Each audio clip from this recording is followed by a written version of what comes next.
nous exposons depuis plusieurs mois maintenant. Nous en sommes rendus au chapitre 8 et ce matin, on parle de la réception du message, de la réception de la bonne nouvelle. Donc, on lit ensemble Luc chapitre 8 et on va lire les versets 4 jusqu'à 15. Donc, Luc chapitre 8, versets 4 à 15.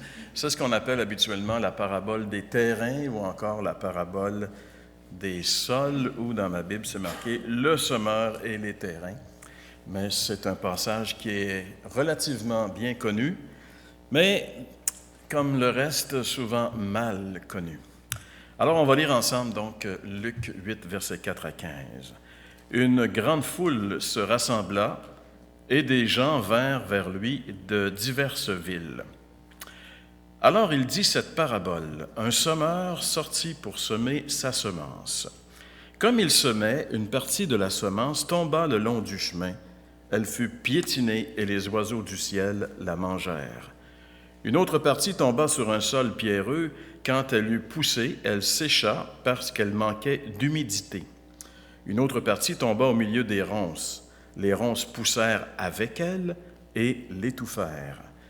Une autre partie tomba dans la bonne terre. Quand elle eut poussé, elle produisit du fruit au centuple. Après cela, Jésus dit à haute voix que celui qui a des oreilles pour entendre, entende. Ses disciples lui demandèrent que signifiait cette parabole. Il répondit, « Il vous a été donné à vous de connaître les mystères du royaume de Dieu, mais pour les autres, cela est dit en parabole afin qu'en voyant, ils ne voient pas et qu'en entendant, ils ne comprennent pas. Voici ce que signifie cette parabole. La semence, c'est la parole de Dieu. Ceux qui sont le long du chemin, ce sont ceux qui entendent, puis le diable vient et enlève la parole de leur cœur de peur qu'ils ne croient et ne soient sauvés. Ceux qui sont sur le sol pierreux, ce sont ceux qui, lorsqu'ils entendent la parole, l'acceptent avec joie, mais ils n'ont pas de racines. Ils croient pour un temps et abandonnent au moment de l'épreuve. Ce qui est tombé dans les ronces, ce sont ceux qui ont entendu la parole, mais en cours de route, ils la laissent étouffer par les préoccupations, les richesses et les plaisirs de la vie, et ils ne parviennent pas à maturité. Ce qui est tombé dans la bonne terre, ce sont ceux qui ont entendu la parole avec un cœur honnête et bon, la retiennent et portent du fruit avec persévérance. Seigneur, on veut encore ce matin te louer, te remercier pour ta présence au milieu de nous, pour la présence de ton esprit qui nous illumine ta parole, qui nous ouvre notre entendement et nous fait comprendre ce que tu veux nous dire. Et ce matin, Seigneur, on aimerait bien saisir ce que tu dis réellement dans ce passage. Ah, Seigneur, on se sent concerné personnellement, chacun d'entre nous, et on prie que ta parole vraiment, Seigneur, pénètre et produise des fruits qui portent avec persévérance dans notre vie. On te le demande, Seigneur, ce matin, au nom de Jésus. Amen. Donc, la semaine passée, on a vu à l'exemple de Jésus que le message de la bonne nouvelle doit sortir, le message du royaume, le message qui met les gens face à la décision la plus importante qui va déterminer leur destinée éternelle, c'est-à-dire l'engagement à marcher avec Jésus. C'est ça le message du royaume. Changer de royaume, enlever le petit roi qui règne sur notre vie qui s'appelle le moi ou l'ego et laisser Christ prendre sa place de Seigneur sur notre vie. C'est ça le message de la bonne nouvelle. Que Christ soit tout dans notre vie. Et quand le message est sorti, quand le message est annoncé comme il doit l'être, est-ce que ça veut dire que tous ceux qui l'ont entendu, que tous ceux qui l'ont reçu sont sauvés? Est-ce que ça veut dire ça? On pourrait peut-être le penser, mais le Seigneur ici va nous rappeler certaines réalités qu'on a tendance à oublier, particulièrement dans la méthode moderne d'évangélisation que je pourrais appeler l'évangélisation fast-food. On est aujourd'hui, on est dans un monde où tout ce qu'on veut, on veut l'avoir tout de suite, immédiatement. Avant même qu'on l'ait demandé. Tu t'en vas t'acheter un hamburger, tu passes là, tu dis « je veux ceci », et quand tu passes à l'autre guichet, tu veux l'avoir. Puis tu ne veux pas que ça prenne de temps entre le fait que tu le demandes et le fait que tu l'as. Ça faut que ça aille le plus vite possible. Et les différents restaurants fast-food sont en compétition pour savoir qui va le faire le plus vite. Parce que les gens sont pressés, les gens veulent avoir les choses plus vite. Et quand on arrive dans le domaine de l'évangélisation, ben on adopte un petit peu aussi cette méthode expéditive. Et dans les dernières années, et dans le monde chrétien dans lequel on a été élevé, on présente les choses et on y va rapidement avec la fameuse prière de repentance. Et on dit aux gens, il faut que tu dises la prière, puis si la personne a dit la prière, on dit « Hourra, Alléluia, la personne est sauvée, gloire à Dieu, une personne de plus dans le royaume. » C'est ce que nous on dit. Est-ce que le Seigneur dit la même chose? Est-ce que le Seigneur a procédé de la façon dont nous, on procède? Et je pense que si on comprend bien ce qu'il est en train de nous dire ici, il est en train de remettre justement, il remet drôlement en question cette méthode. Parce que recevoir la bonne nouvelle est quelque chose qui ne doit jamais être fait à la légère. Et moi, je me rappelle, dans la méthode qu'on a entendue et qu'on a pratiquée, c'était que tu prêches le message, puis tu te dépêches après à envoyer, on appelle ça « lance le filet », puis les gens doivent accrocher. Je me rappelle d'un prédicateur français qui était venu et il avait prêché, puis il était rendu à l'appel, puis il disait « Avancez! Avancez! » Puis il n'y a personne qui avançait. « Avancez! Avancez! » Là, finalement, les gens n'avaient pas un, il y en a qu'un d'eux qui sont avancés. Regarde, c'est pas comme ça que ça marche. C'est pas comme ça que ça marche. Puis là, on compte les têtes de pipe, puis on dit après ça dans notre rapport, « Formidable, hier soir, à notre réunion, 14 personnes se sont avancées, ont reçu Jésus, sont sauvées, gloire à Dieu. » Tout ça est de la bullshit, excusez le terme, mais c'est, selon les Écritures, c'est pas ça l'affaire.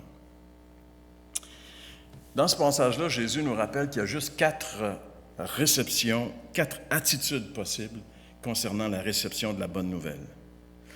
Et ce qui est étonnant ici, et moi ce qui m'étonne quand je lis les Écritures, que je médite, que je réfléchis, des fois c'est épeurant, des fois ça me fait peur. Mais il y a une chose qui me saute à la face, c'est que quand Jésus est entouré d'une grande foule, j'ai toujours l'impression qu'il se dit, il y a quelque chose qui ne marche pas.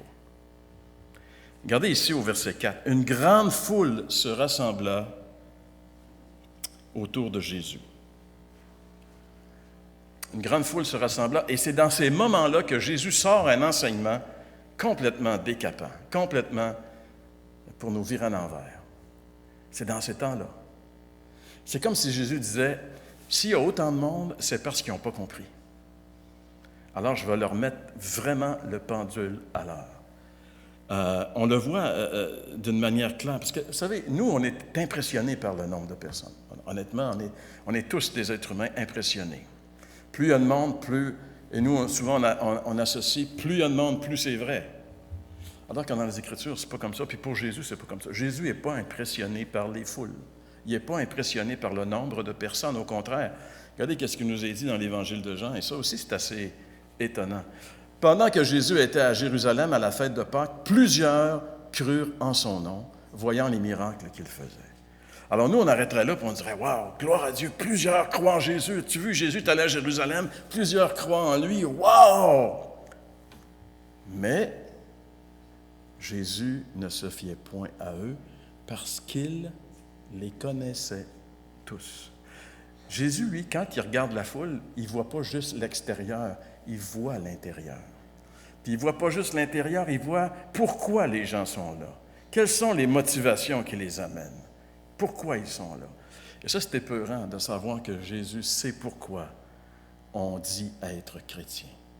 Ça devrait nous faire trembler un petit peu. En tout cas, ici, lui, Jésus, et le verbe ici ne se fiait pas à eux, c'est le verbe croire. Ces gens-là disent croire en Jésus, Jésus ne croit pas en eux. Ils ne croient pas en leur foi. Parce que leur foi n'est pas la foi qui sauve. C'est une foi pour différentes raisons, comme il va l'expliquer ici dans la parabole des sols. Et quand Jésus est entouré d'une foule, il met les pendules à l'heure, puis il met, on pourrait dire, la barre assez haute. Encore une fois, ici, on retrouve Jésus entouré d'une foule dans Luc, chapitre 14. De grandes foules faisaient route avec Jésus. Il se retourna et leur dit, « Ah, voyez-vous, il y a des grandes foules. Il ne faut pas conclure que cette foule-là, c'est des chrétiens, que c'est des adhérents. Mais ils sont avec Jésus, puis ils sont une grande foule avec Jésus, quand même. » Alors Jésus se retourne et leur dit, « Si quelqu'un vient à moi sans me préférer à son père, à sa mère, à sa femme, à ses enfants, à ses frères, à ses sœurs et même à sa propre vie, il ne peut pas être mon disciple. » Qu'est-ce que vous pensez qu'un discours comme ça sur cette grande foule fait? C'est, mettons, pour le moins qu'on peut se dire, assez refroidissant.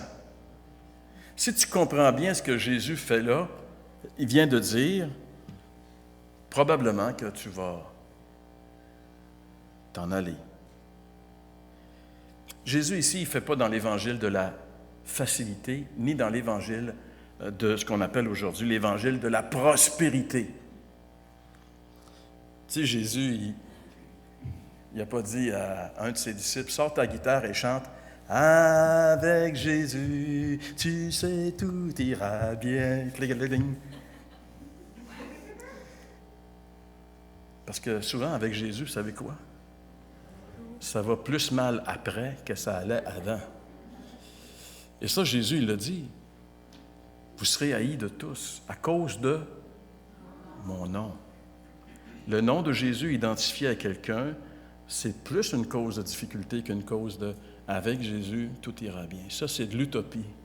On était sur un nuage, on sortait des années 60, on avait fumé pas mal fort, les fumées d'acide, les fumées de potes avaient alourdi notre raisonnement, puis là, non, c'est pas ça la réalité. En réalité, quand les gens comprennent bien ce que Jésus dit, ils s'en vont. C'est ce qui se produit dans l'Évangile de Jean, chapitre 6, alors que Jésus est dans la synagogue de Capernaum. Et il est dit ici, dès ce moment, plusieurs de ses disciples se retirèrent. Ils disent, la parole est trop dure. C'est trop dur ce qu'ils nous demandent. Hey, je veux dire, là, il leur demande de le manger en plus, tu sais. Ils n'allèrent plus avec lui. Jésus dit donc aux 12, et vous? Tu sais, Jésus, gars, il n'est pas impressionné. Il aurait eu la gang. S'il avait voulu avoir une gang, il n'y avait pas de problème, il l'avait. Et là, il y a même 12 qui sont là, puis il dit, garde, si vous voulez, vous autres aussi, vous en allez, garde. Moi, je n'ai pas de problème avec ça. Moi, ce que je veux, c'est des gens convaincus, qui sont prêts à mourir pour moi. Et là, Pierre va dire, Seigneur, tu veux à qui qu'on aille? Tu as les paroles de la vie éternelle. Et nous avons cru. Et nous avons connu. Quand quelqu'un a cru, premièrement, et deuxièmement a connu qui est Jésus, il ne peut plus le lâcher. Mais pour en arriver là, il faut croire et connaître. Il faut croire et connaître. C'est ce que Pierre avait fait. Pierre va mourir comme un martyr pour Jésus. Jésus va l'avertir, Pierre, quand tu vas être vieux, là, sais-tu qu'est-ce qui va arriver? C'est pas toi qui vas décider ce que tu vas aller. Il y a des gens qui vont t'attacher les mains et qui vont te conduire au lieu d'exécution. Alors, il y a un grand risque de se leurrer avec le message contemporain de l'Évangile qui est souvent un message tronqué. Il y a quelque chose qu'on n'a pas compris. L'Évangile est devenu un moyen de se épanouir, on dirait. Tu sais, si tu veux connaître le plein épanouissement de ton potentiel, deviens chrétien. Jésus dit, si tu viens à moi, tu vas mourir. Donc, ce n'est pas tout à fait le même langage ici.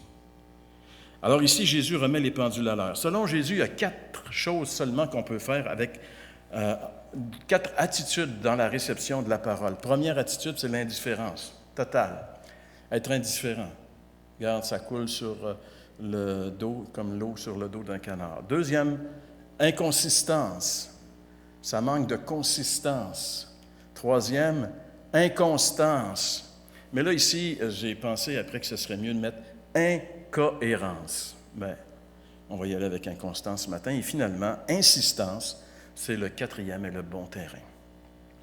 Donc, c'est les 4 mots qui peuvent définir véritablement les sortes de terrains que Jésus va utiliser ici. De l'indifférence, de l'inconstance, de l'inconsistance, de l'inconstance et de l'insistance. Le premier terrain, on le voit au verset 5 et 12, si vous voulez reprendre vos Bibles et lire le verset 5. « Un semeur sortit pour semer sa semence.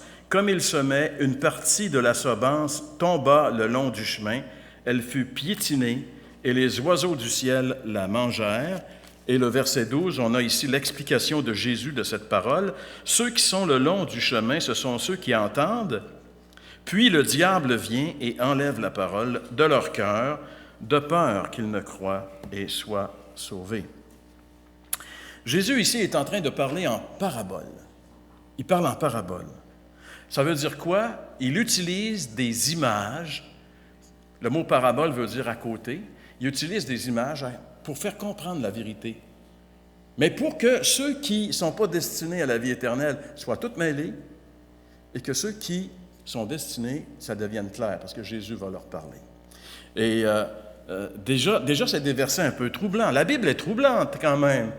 Tu sais, on aimerait trouver là-dedans des choses qui correspondent à notre pensée, mais c'est ça qui doit changer notre pensée.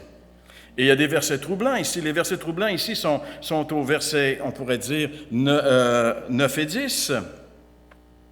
Ses disciples lui demandèrent ce que signifie cette parabole. Il répondit, « Il vous a été donné, à vous, de connaître les mystères du royaume. Mais pour les autres, cela est dit en parabole, afin, pourquoi et qu'est-ce que le Seigneur utilise des paraboles? Est-ce que c'est pour rendre plus clair le message pour les gens? Afin qu'en voyant, ils ne voient pas et qu'en entendant, ils ne comprennent pas. » Bien, si ça ne vous trouble pas, ça, là, moi, ça me trouble. Parce que moi, j'ai toujours pensé que le Seigneur, il enseignait pour que les gens comprennent, puis là, il me dit, garde, j'enseigne pour qu'ils ne comprennent pas. Ouais. Nous autres, là, on est dans le champ avec bien une compréhension des choses de Dieu. Des fois, j'ai l'impression qu'on pense que la grâce de Dieu, c'est « Garde, fais donc plaisir au bon Dieu, là. » Tu sais, si tu dis non, là, il va être malheureux, il va pleurer, là, tu sais. Non, mais j'ai l'impression que des fois, c'est notre approche dans l'évangélisation. Tu sais, c'est pas ça, là, regarde, tu es en train... Les flammes de l'enfer ont commencé à te lécher les orteils, là. Si tu ne te tournes pas vers la grâce que Dieu te présente, tu es fait à l'os, c'est ça, l'Évangile. Dieu n'est pas un quêteux, c'est toi le quêteux. On a changé les choses de place. Alors là, la Bible nous ramène, regarde, je fais ce que je veux. Je suis Dieu. Abraham, je m'appelle El Shaddai. C'est pas ce que tu fais, c'est pas ce que les hommes font, c'est ce que je fais et ce que je dis qui est la vérité. C'est pas ce que tu penses, c'est pas ton gros bon sens, c'est ce que la parole de Dieu dit qui est la vérité. Alors ici, Jésus parle en parabole, justement. Il n'y a personne qui a compris. Même les disciples qui, écoute, ils marchent avec le Seigneur, sont enseignés, sont dans l'école. Jésus, c'est le rabbi, l'enseignant. Puis ils disent, on n'a rien compris, Seigneur. De quoi, qu'est-ce que ça dit? Bien, il dit, vous autres, vous allez comprendre parce que je vais vous l'expliquer dans le particulier. OK. Là, il va leur dire, la semence, écoutez les gars, là. Peut-être que Jésus il est selon les deux évangiles synoptiques, Matthieu et Marc, Jésus est sur le bord du lac lorsqu'il enseigne la parabole des sols. Alors, juste sur le flanc de la colline qui est juste derrière le lac, c'est des terres fertiles. Et peut-être que quand Jésus est là, il y a peut-être justement quelqu'un qui est en train de semer. Il prend une image que les gens connaissent très, très bien pour enseigner cette vérité.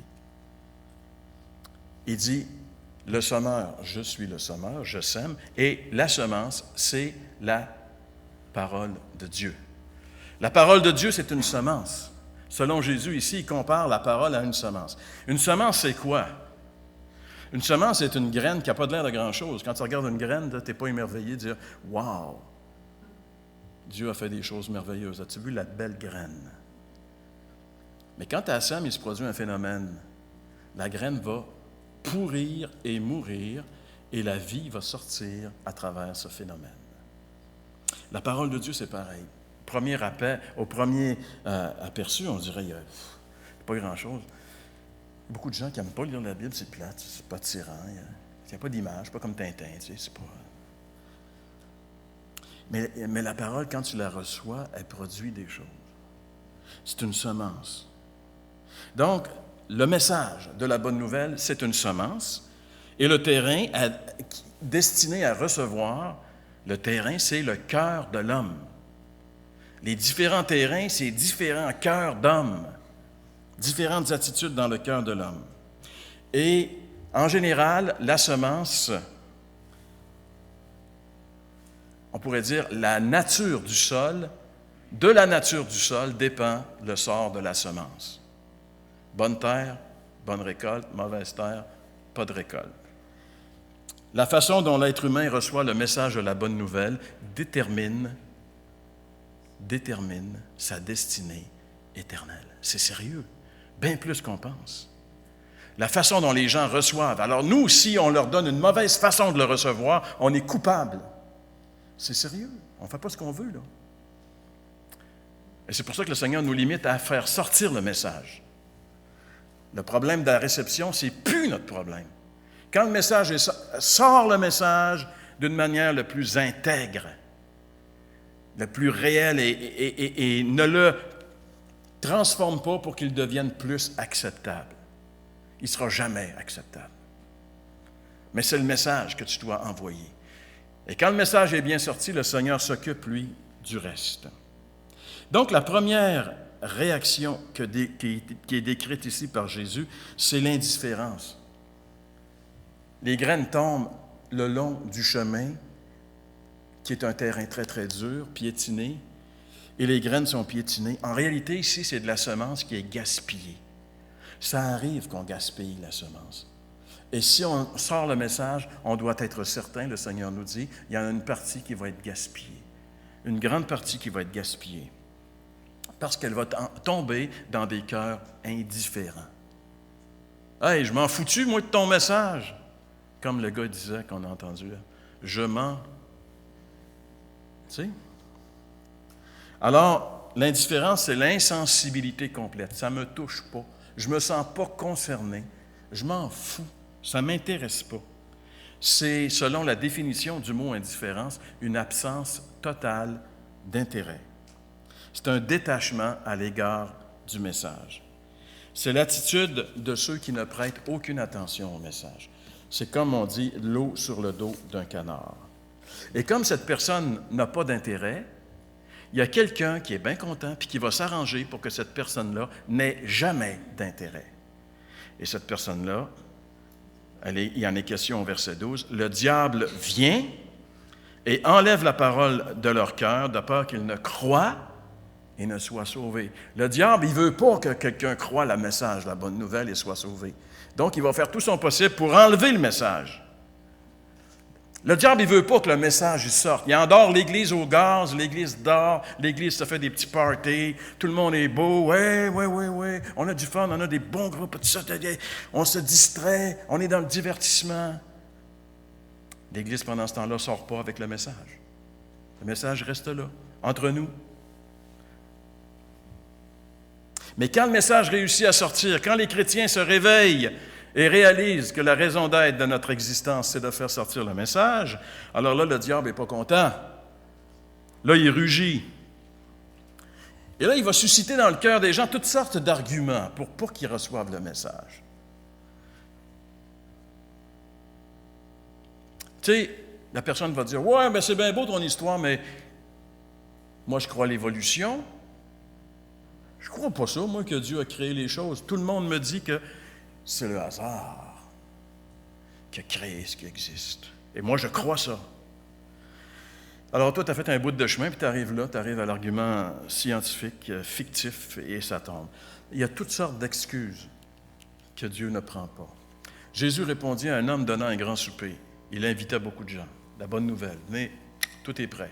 À l'heure du souper, il envoya son serviteur dire aux conviés, il envoya un semeur semer, « Venez, car tout est prêt. Dieu est prêt à vous recevoir. L'œuvre est accomplie. » À la croix, Jésus a dit, « Tout est accompli. » Mais tous, unanimement, se mirent à s'excuser. On est poli quand même avec Dieu. Le premier lui dit, « J'ai acheté un champ. Je dois aller le voir. C'est plus important que j'aille manger avec toi.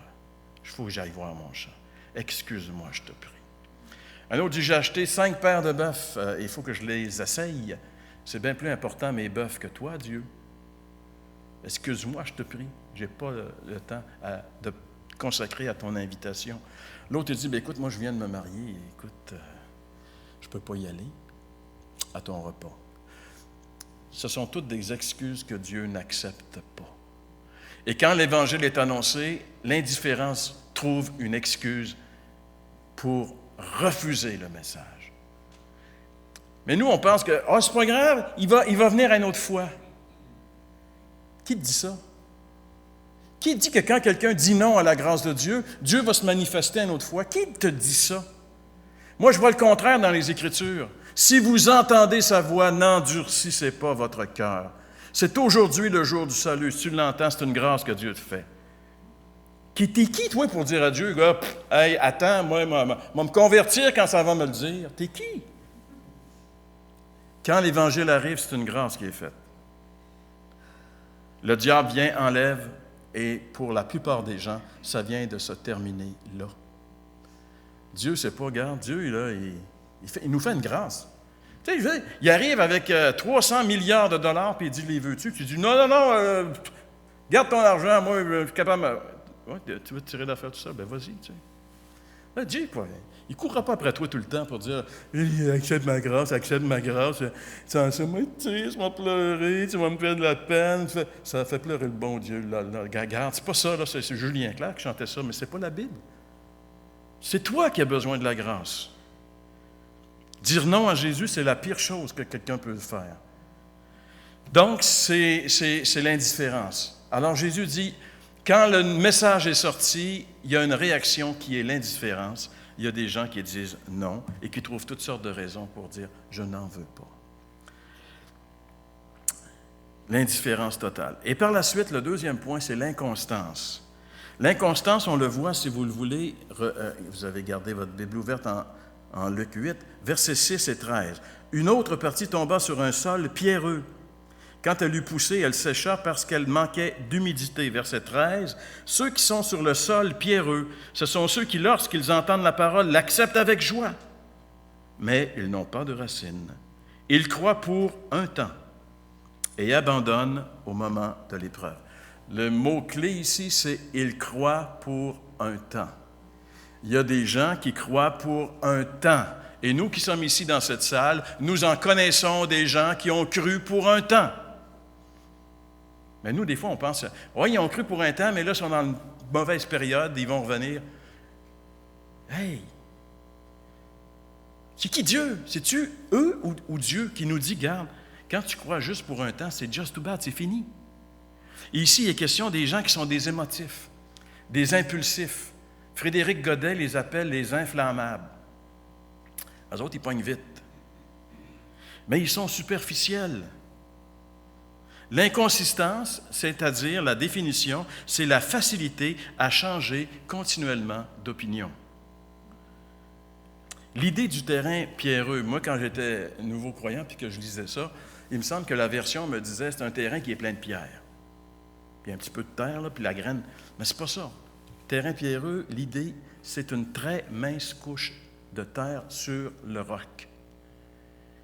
Donc, la graine, quand elle tombe là-dedans, elle pousse vite parce qu'elle est mince, la terre. Sauf qu'elle ne peut pas faire de racines parce que c'est du rocher qui est en dessous. Ça pousse très rapidement, mais ça sèche aussi très rapidement. Ça pousse vite, ça meurt vite.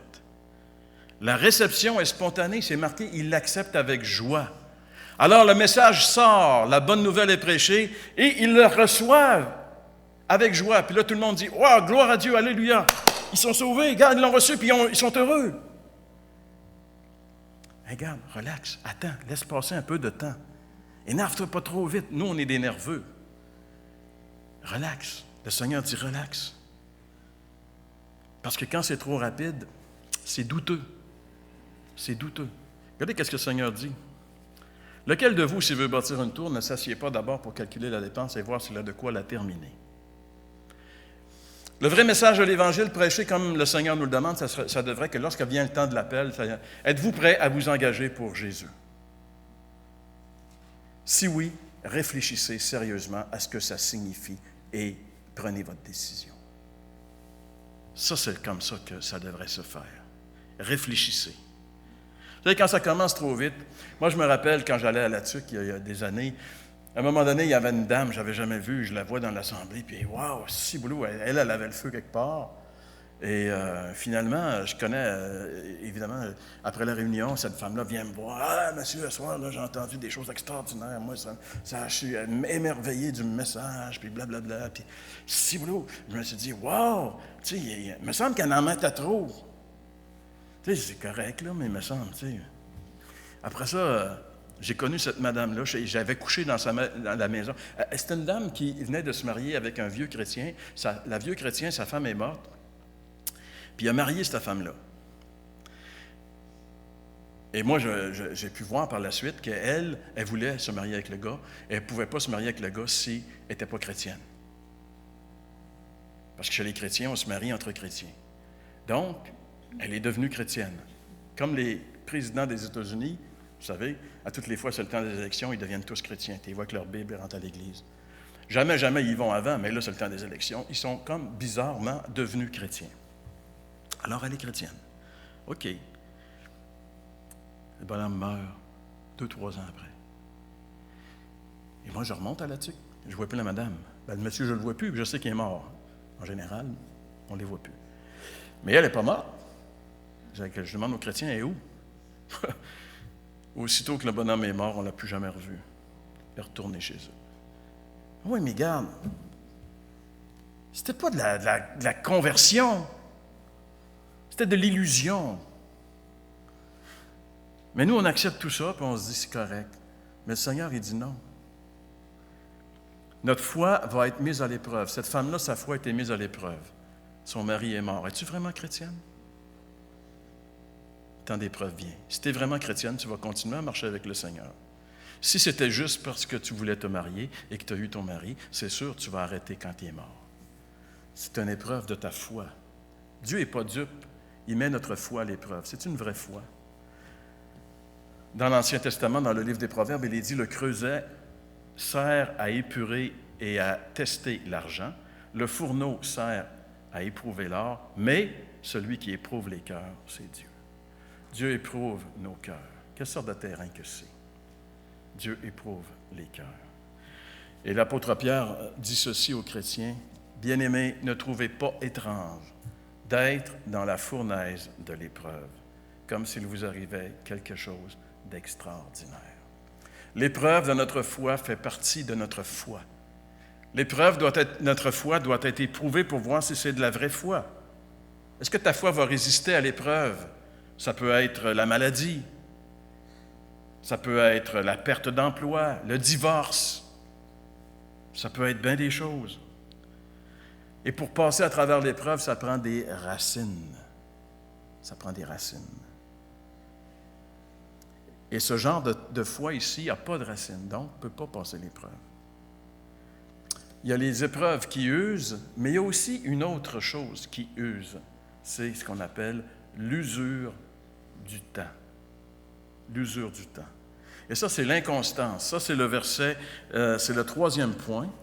3e sorte de terrain, inconstance, c'est le verset 7 et 14.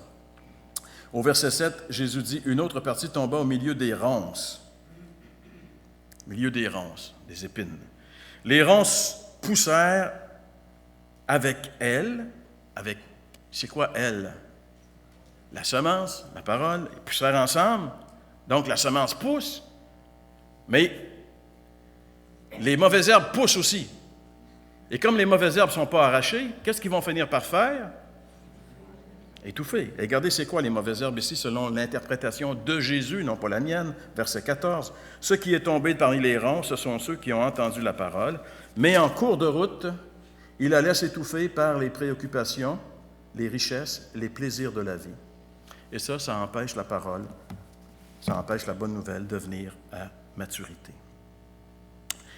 Là, on rentre ici dans quelque chose de très, très, très spécial.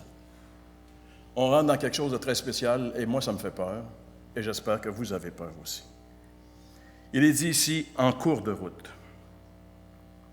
Ça commence bien, mais ça se gâte en cours de route. Alors la question qu'on doit se poser, c'est quand en cours de route? Si tu es après 1 an? Si tu es après 2 ans? Si tu es après 3 ans? Si tu es après 20 ans? Si tu es après 30 ans? C'est en cours de route. C'est en cours de route. Ça peut être très tard sur la route. Attention, nous, des fois, on lit ça et on se dit, bon, ben, tu sais, si la personne ne reçoit pas la parole, hey, regarde, elle reçoit la parole, la personne. Mais c'est en cours de route que ça se gâte. Pourquoi? Parce que la personne, elle laisse, dans sa vie chrétienne, pousser les mauvaises herbes sans les arracher. Et qu'est-ce que ça va produire? Ça va produire qu'éventuellement, ça va étouffer la bonne nouvelle, la bonne parole. Et c'est quoi ici, hein? Ça, c'est une foi qui ne tient pas la route parce que c'est une foi qui est étouffée par, rappelez-vous, là, le confort, notre beau divan moelleux de la semaine passée. Le désir du plaisir et du confort. Écoutez, j'ai peur pour l'Église. Cette semaine, sur une page Facebook, je reçois, parce que j'ai des amis, puis un ami chrétien qui met, je veux dire, le plus beau décor que j'ai vu de confort d'une maison. Regarde, je veux dire, juste voir l'image, tu te dis, wow! Au premier abord, tu te dis, je veux ça. Et le chrétien a marqué en bas de ça, l'essentiel. Hein? Là, par exemple, j'ai dit, ça se peut pas. L'essentiel, c'est ça? Il y a quelque chose que tu n'as pas compris, mon ami. Alors, moi, qu'est-ce que je fais? J'écris, l'essentiel, selon Jésus, c'est chercher, premièrement, le royaume et la justice de Dieu. Et tout le reste vous sera donné. Ça, c'est l'essentiel. Alors, je marque ça, puis j'envoie ça. J'ai dit, ouais, il faut que je ramène mon frère. Je regarde après, qu'est-ce qu'il fait avec ça? Il l'a enlevé. Il a enlevé mon verset. Non, il ne veut pas la parole qui vient le déranger. L'essentiel, c'est ça. C'est un chrétien. Vous le connaissez et vous l'aimez. Et vous dites, oui, c'est un chrétien. Mais j'ai peur pour lui. Parce que quand pour toi, l'essentiel, c'est ça, c'est épeurant. Et nous, on dit rien. On n'ouvre pas la bouche. Parce que là, il ne faut pas faire de peine à nos frères et à nos sœurs. Ouais. Peut-être que ton frère et ta sœur, il est dans l'illusion du salut. Il est sur le chemin large, puis il pense qu'il est sur le chemin étroit. Et puis tu vas le laisser là? On le laisse là? Oui, c'est correct, on ne fait pas de vagues. J'ai peur. J'aimerais vous faire lire ici la description de ce verset que fait Frédéric Godet à la fin du 19e siècle, à la fin des années 1800. J'ai un vieux commentaire de lui et voici ce qu'il dit de ce verset. Les troisièmes sont les cœurs sérieux mais partagés. Ils cherchent le salut et reconnaissent le prix de l'Évangile, mais ils veulent aussi jouir du bien-être terrestre et se procurer une vie commode. Ils ne sont pas décidés à mettre la règle de Dieu au-dessus de tout. Ces personnes se trouvent souvent aujourd'hui parmi ceux qui sont envisagés comme les vrais chrétiens du troupeau. Leur cœur terrestre persiste à côté de l'intérêt religieux et empêche jusqu'à la fin une conversion complète. C'est ce qu'on appelle souvent un pied dans le royaume et un pied dans le monde. Ceux qui marchent sur la clôture. Ça existait en Israël. Le prophète Élie les a emmenés sur le mont Carmel. Et là, il leur a dit ceci. Écoutez bien. Non, c'est pas ça ici. Comment ça? 1 Roi 21. Élie s'approcha de tout le peuple et dit, « Jusqu'à quand clocherez-vous des deux côtés? Si l'Éternel est Dieu, allez après lui. Si c'est Baal, allez après lui. » Et aujourd'hui, le message serait, « Si le monde, c'est Dieu, vas-y dans le monde. Si c'est Dieu, marche avec Dieu, mais fais-toi une idée. Arrête de marcher un pied dans le monde, puis un pied. » Ce sera ça le message aujourd'hui.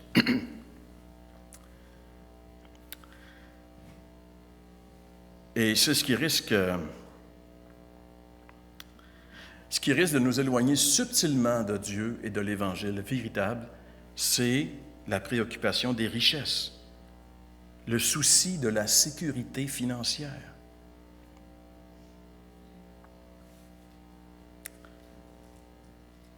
Mais le plus dramatique là-dedans, c'est que selon Jésus ici, ce n'est pas des chrétiens, là. Ceux qui sont là ne sont pas chrétiens. La semence n'est pas devenue à maturité. Elle est étouffée. Moi, j'ai peur. J'ai peur parce que je pense qu'une grande partie des chrétiens contemporains, c'est là qu'ils sont. Alexander McLaren disait ceci, j'espère que je vais trouver. Alexander McLaren, il dit, remarquez que cette personne, la personne dont Jésus parle ici, ne se retire pas. Elle est toujours là. Elle garde le nom de chrétien jusqu'à la fin. Elle est même probablement un membre influent de son Église, respecté pour sa fidélité, mais sa foi a été étouffée par d'autres semences. Si Jésus visitait l'Église contemporaine aujourd'hui, il y trouverait probablement beaucoup de ce genre de professants, même parmi les dirigeants. C'est grave ce qui est ici, très, très grave. La semence de la bonne nouvelle est étouffée par les soucis du plaisir de la vie commode et des soucis financiers. La véritable foi fait confiance à Jésus pour tous ses besoins. Jésus a dit ceci en Matthieu 6, « Ne vous inquiétez donc point. » Jésus sait qu'on a tendance à s'inquiéter. Qu'est-ce qu'on va manger? Comment est-ce qu'on va payer nos factures? Comment ça va arriver? Jésus dit, ne vous inquiétez pas de ça. Ne dites pas que mangerons-nous, que boirons-nous, de quoi serons-nous vêtus. Car toutes ces choses, c'est les païens qui les recherchent. Les préoccupations financières, c'est les païens qui recherchent ça. Parce qu'eux, ils n'ont pas de père, il faut qu'ils se tirent d'affaire. Mais vous avez un père. Un chrétien, c'est quelqu'un qui a un père céleste. Puis qui a un père céleste qui sait qu'on a des besoins. Et c'est pourquoi le Seigneur a dit, laissez ça entre les mains de votre Père et vous, cherchez premièrement le royaume et la justice, puis tout le reste, le Seigneur va vous le donner. On ne devrait pas se laisser distraire en cours de route chrétienne avec les préoccupations d'ordre financier. Le proverbe nous dit ceci, ne te tourmente pas pour t'enrichir, n'y applique pas ton intelligence. Souvent, le désir de s'enrichir, c'est pourquoi? Pourquoi est-ce qu'on veut s'enrichir? Et même nous, les chrétiens, vous savez, c'est subtil. Quand on a construit la chapelle, ça fait quand même pas tellement longtemps, 18 ans. Pendant qu'on construisait, il y a un chrétien qui est arrivé et qui a dit « Hey Jean-Pierre, t'aimerais-tu ça faire de l'argent? Il y a une organisation qui s'appelle Dollar International. Et là, tu investis, puis après ça, là, l'argent rentre. » C'était un système pyramidal.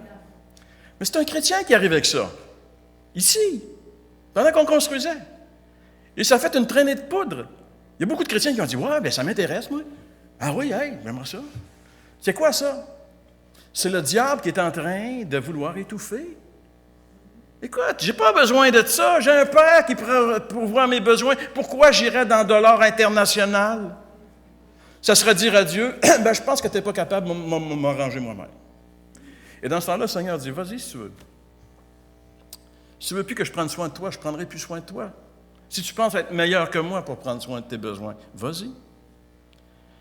Souvent, le désir de s'enrichir, c'est parce qu'on veut se payer une meilleure vie, une vie avec plus de plaisir, égoïste, centrée sur nous-mêmes, plutôt que d'investir dans le royaume. C'est ou bien je sers le royaume, je travaille pour la gloire de Dieu, ou bien je veux mon petit plaisir à moi.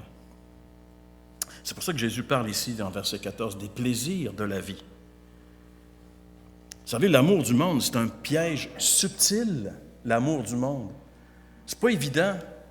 Il y a un gars qui travaillait avec Paul, qui s'appelle Démas. Il a vu Paul, il a vu... Écoute, ce gars-là, c'est un serviteur qui était entièrement dévoué, qui a porté des fruits à maturité. Il était avec lui. Mais à un moment donné, le monde est venu tellement fort dans sa vie, il dit, Démas m'a abandonné parce qu'il aime trop les choses de cette terre. Il ne peut plus marcher avec le Seigneur.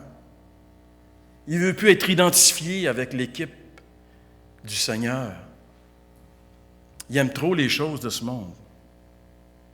Vous savez, à première vue, les 2 dernières réceptions semblent bien, puis on pourrait se dire, ouais, tu sais, ils reçoivent la parole avec joie. D'autres Ils marchent longtemps avec le Seigneur, ils vont peut-être marcher jusqu'au bout, ils quitteront peut-être jamais l'Église, ils vont se dire chrétiens jusqu'au bout, mais en réalité, ils n'ont jamais été chrétiens. C'est une des plus terribles illusions mortelles que le Seigneur nous place devant nos yeux. Et la bonne réception, alors là, elle se caractérise par un mot, c'est notre dernier point, et heureusement, il y a une bonne réception, c'est insistance. Versets 8 et 15. Verset 8, Luc chapitre 8, verset 8. « Une autre partie tomba dans la bonne terre quand elle eut poussé. Elle produit des fruits au centuple. » Verset 15. « Ce qui est tombé dans la bonne terre, ce sont ceux qui ont entendu la parole avec un cœur honnête et bon, la retiennent et portent du fruit avec persévérance. » Il y a 3 verbes ici qui caractérisent le bon terrain. Entendre, retenir, persévérer. 3 mots que Jésus dit. Le bon terrain, ce sont ceux qui entendent la parole, qui la retiennent et qui persévèrent dans la parole. Il faut entendre, mais ce n'est pas suffisant. Il faut retenir, mais ce n'est pas suffisant. Il faut persévérer jusqu'à la fin dans notre engagement envers le Seigneur. Et ça, c'est sérieux. C'est le Seigneur qui le dit ici. Nous, on a tendance à dire, non, tu n'as pas besoin de persévérer jusqu'à la fin. D'abord, qu'à un moment donné dans ta vie, tu as levé la main puis tu as dit, je veux recevoir Jésus, puis on a fait la prière de repentance avec toi, tu as fait la prière de repentance, tu es sauvé, tu as ton ticket pour le ciel, fais ce que tu veux, c'est pas grave. Le Seigneur dit, c'est très, très grave. Un ticket pour le ciel, ça n'existe pas. Ton ticket pour le ciel, c'est où tu en es maintenant avec moi. C'est ça le ticket pour le ciel. C'est pas, il y a 20 ans, moi, j'ai été baptisé dans l'Église, donc je suis correct, hein? Non, ça ne vaut rien, ça. Ça ne vaut rien si aujourd'hui tu ne marches pas avec le Seigneur. Ça ne vaut absolument rien. Le Seigneur a mis l'emphase sur la persévérance. Toujours, il a mis l'emphase sur la persévérance. Comme Jésus parlait, plusieurs crurent en lui. Formidable, c'est tous des chrétiens. Il dit aux Juifs qui avaient cru en lui, « Si vous demeurez dans ma parole, vous êtes vraiment mes disciples. Vous connaîtrez la vérité et la vérité vous affranchira. » Si vous demeurez. Si vous demeurez. Où tu demeures? Où tu t'en vas après la réunion? Où tu vas dormir ce soir? Chez vous. Tu demeures quelque part. Quelque part, tu dis, c'est chez moi. Le Seigneur dit, pour un chrétien, chez soi, c'est la parole. Si vous demeurez dans ma parole. Est-ce que tu demeures dans la parole? Ben oui. Ça fait combien de temps que tu dis que tu es chrétien? 30 ans. Combien de fois que tu as lu la parole et que tu connais la parole? Ben, j'ai jamais lu toute la parole de Dieu. Tu demeures dans la parole? Tu te mens. Tu te mens et tu mens aux autres. C'est pas vrai, tu ne demeures pas dans la parole. Si vous demeurez dans ma parole, vous êtes vraiment mes disciples. Quelle place occupe la parole de Dieu dans ta vie chrétienne? La persévérance dans la parole, c'est la meilleure preuve de l'authenticité de notre foi véritable. Charles Roche-Dieu, dans les Trésors du Nouveau Testament, dit « Avec persévérance, c'est la preuve suprême et indispensable de l'excellence du terrain et du travail du semeur, condition absolue, constamment exigée par le Seigneur. » La bonne réception de la parole ne persévère pas pour être véritable, mais parce qu'elle est véritable, va persévérer jusqu'à la fin. La persévérance dans l'obéissance à Jésus comme le Seigneur de ma vie, c'est ce qui caractérise toute bonne réception de la parole. Le Seigneur dit, « Celui qui persévérera jusqu'à la fin sera sauvé. » Alors, on va conclure ici. Ma foi en Jésus se situe obligatoirement dans l'un ou l'autre de ces 4 terrains. Dans l'indifférence, dans l'inconsistance, dans l'inconstance ou dans l'insistance. Est-ce que ce matin, je suis entièrement certain que ma foi en Jésus est enracinée dans le bon terrain? Est-ce que je suis certain de cela? Sinon, c'est toujours possible de passer du 3e terrain au 4e terrain. C'est encore possible de le faire. Est-ce que je suis certain d'avoir reçu la parole dans le bon terrain parce que je persévère dans la parole? Tous les jours, je marche avec le Seigneur et je prononce sa parole. Tous les jours, mon désir est de glorifier le Seigneur. Ma vie est de glorifier le Seigneur. Pas chercher mon plaisir, mon confort premièrement, mais la gloire de Dieu en premier. Le reste, je le mets dans les mains du Seigneur. Est-ce que c'est ça ma vie ce matin? C'est sérieux, là. On se pose des questions essentielles. Est-ce que c'est ça? Est-ce que je cherche vraiment en toute chose la gloire de Dieu premièrement, avec ce que je suis, avec ce que j'ai? Ou est-ce que je cherche mon plaisir? Que ma vie te glorifie.